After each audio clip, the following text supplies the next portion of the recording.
అమలాపురంకి వచ్చేసాం మనం. అమలాపురం పార్లమెంటు స్థానాన్ని ఒకసారి ఏ పార్టీకి ఎన్ని వస్తున్నాయి, ఏ పార్టీకి ఎన్ని ఓట్లు వచ్చే అవకాశం ఉంది అనేది మనం చూసుకున్నట్లయితే, అమలాపురం లోక్సభ మరియు శాసనసభ నియోజకవర్గాల సర్వే మనం చూసినట్లయితే, అమలాపురం లోక్సభ నియోజకవర్గము దాంట్లో రామచంద్రాపురం, ముమ్మడివరం, అమలాపురం, రాజోలు, గన్నవరం, కొత్తపేట, మండపేట 1, 2, 3, 4, 5, 6, 7 అసెంబ్లీ స్థానాలు ఉన్నాయి. అమలాపురం లోక్సభ స్థానాల్లో మొత్తం 7 అసెంబ్లీ స్థానాలు. అవేంటంటే రామచంద్రాపురం, ముమ్మడివరం, అమలాపురం ఇది ఎస్సీ కాన్స్టిట్యున్సీ. దాంతోపాటు రాజోలు కూడా ఇక్కడ ఎస్సీ కాన్స్టిట్యున్సీగానే ఉంది. తర్వాత గన్నవరం ఎస్సీ కాన్స్టిట్యున్సీ ఇది. దాంతోపాటు కొత్తపేట, మండపేట ఇవన్నీ 7 నియోజకవర్గాలు ఉన్నాయి. ఫస్ట్ మనం చూసుకున్నట్లయితే అమలాపురం పార్లమెంటు నియోజకవర్గంలో టీడీపీ అండ్ జనసేన పార్టీ గెలుచుకోబోతుంది అని చెప్పి ఈ సర్వే చెప్తుంది. మనం ఒకసారి చూసినట్లయితే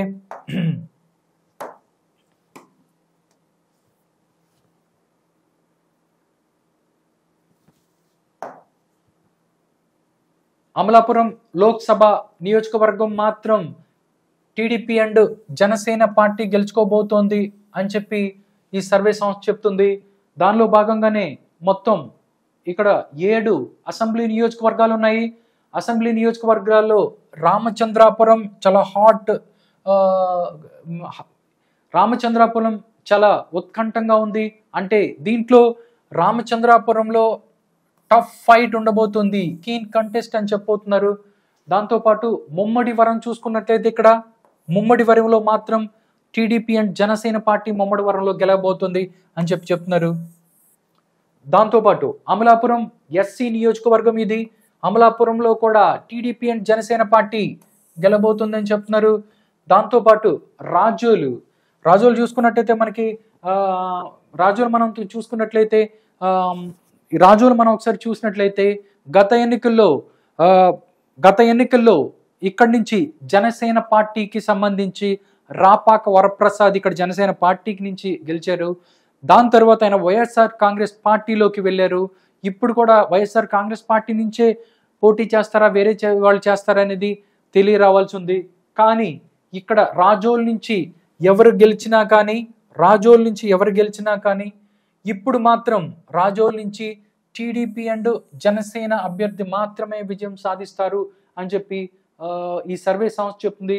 గన్నవరం ఇక్కడ అమలాపురంలో గన్నవరం నియోజకవర్గం ఎస్సీ నియోజకవర్గం ఇది. ఇక్కడ కూడా టీడీపీ అండ్ జనసేన పార్టీ గెలవబోతుంది ఇక్కడ. దాని తర్వాత కొత్తపేటలో కూడా చూసినట్లయితే మొత్తం టీడీపీ అండ్ జనసేన పార్టీ గెలవబోతుంది. మండపేటలో కూడా చూసినట్లయితే టీడీపీ అండ్ జనసేన పార్టీ గెలుస్తుంది దీనికి.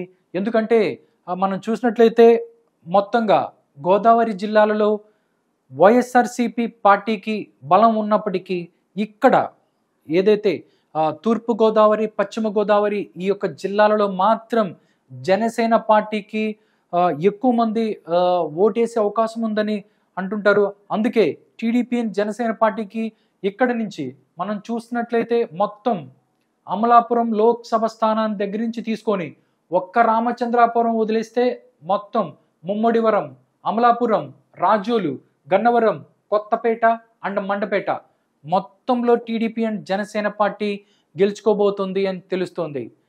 మొత్తంగా అమలాపురం లోక్సభ స్థానంతో పాటు రామచంద్రాపురంలో ఒక్కటే ఓరాహోరి, మిగతా 6 స్థానాలను మాత్రం టీడీపీ అండ్ జనసేన పార్టీ గెలుచుకోబోతుంది అని చెప్పి ఈ సర్వే సంస్థ చెప్తున్నారు. దాంతోపాటు ఓట్ షేర్ని కూడా సంబంధించి కూడా వాళ్ళు ఓట్ షేర్ ఎంతెంత వస్తుందని చెప్పారు. దీంట్లో టీడీపీ అండ్ జనసేన పార్టీకి అమలాపురం నియోజకవర్గంలో 53%, వైఎస్ఆర్ కాంగ్రెస్ పార్టీకి 53%, టీడీపీ అండ్ జనసేన పార్టీకి వస్తే ఇక్కడ 42% వైఎస్ఆర్ కాంగ్రెస్ పార్టీకి వస్తుంది. ఇతరులకి 5% ఓట్ షేర్ వచ్చే అవకాశం ఉంది అని పైనీర్ అనే సంస్థ చెప్తుంది. టోటల్గా చూసినట్టయితే ఆ స్వింగ్ కనిపిస్తుంది. మనం ఏదైతే ప్రభుత్వ వ్యతిరేక ఓటు చీలనేను అంటూ పవన్ కళ్యాణ్ ఏదైతే చెప్పాడో అదే విధంగా ప్రతిపక్షానికి ఇక్కడ ఓటు షేర్ పెరిగే అవకాశం ఉంది. వాటి వైపు ప్రభుత్వానికి వ్యతిరేకంగా ఓటు పడుతుంది, ప్రతిపక్షాలకు అనుకూలంగా ఓటు వచ్చే అవకాశం ఉంది అనేది ఇక్కడ తెలుస్తుంది. ఇది అమలాపురం పరిస్థితి.